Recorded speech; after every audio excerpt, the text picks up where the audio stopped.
हिमालय की रहस्यमय घाटियों में मनुष्यों की नजरों से दूर परीलोक बसा हुआ है, एक जादुई दुनिया जहां परियां रहती हैं।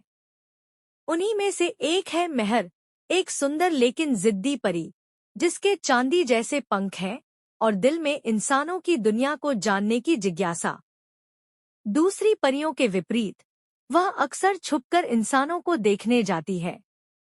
एक शाम जब वह एक घने जंगल के पास उड़ रही होती है, तो वह आयान को देखती है, एक बहादुर वन्यजीव रेस्क्यूअर, जो एक फंसे हुए तेंदुए को बचाने की कोशिश में खुद घायल हो जाता है।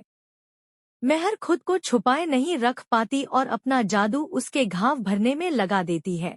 जब आयान की आंखें खुलती हैं, तो वह उसे देखता है, एक दिव्य चमकती हुई परी, लेकिन वह सोने की धूल में बदलकर गायब हो जाती है। उसकी सुंदरता उसे सताने लगती है और आयान दिनों तक उसे ढूंढता रहता है। आखिरकार वह एक छुपे हुए झरने के पास पहुंचता है, जो परीलोक का प्रवेश द्वार है। महर खुद को रोक नहीं पाती और उससे फिर मिलती है। परियों के नियम के अनुसार इंसानों से मिलना मना है, लेकिन फिर भी दोनों की दोस्ती धीरे धीरे प्यार में बदल जाती है। मनाही का प्यार। परियों की रानी महर को चेतावनी देती है, अगर कोई परी किसी इंसान से प्यार करेगी तो उसके पंख उतर जाएंगे और उसका जादू खत्म हो जाएगा। आयान के गांव वाले अलौकिक चीजों से डरते हैं और उसके बारे में अफवाह फैल जाती है कि उसे किसी डायन ने जादू कर दिया है। एक काला जादूगर, जो हमेशा से परियों का जादू चुराना चाहता था, उनके रिश्ते के बारे में जान जाता है और महर को पकड़ने की योजना बनाता है। चरमोत्कर्ष। जादूगर आयान को धोखे से परीलोक तक ले आता है।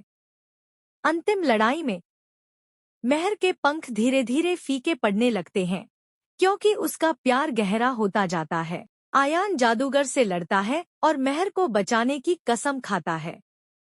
जब जादूगर महर का जादू चुराने ही वाला होता है, आयान खुद को बलिदान कर देता है। सच्चे प्यार की जीत।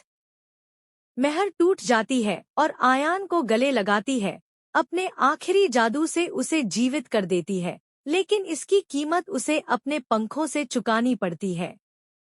पर तभी अद्भुत होता है, क्योंकि सच्चा प्यार किसी भी जादू से बड़ा होता है। समापन। महर अब इंसान बन जाती है, लेकिन उसे एक नया जादू मिलता है, प्यार और इंसानी भावनाओं की ताकत। आयान, जिसे अब परियों का जादू मिल चुका है, प्रकृति के छुपे हुए रहस्यों को देख और समझ सकता है। दोनों मिलकर इंसानों और परियों की दुनिया के बीच एक पुल बनाते हैं।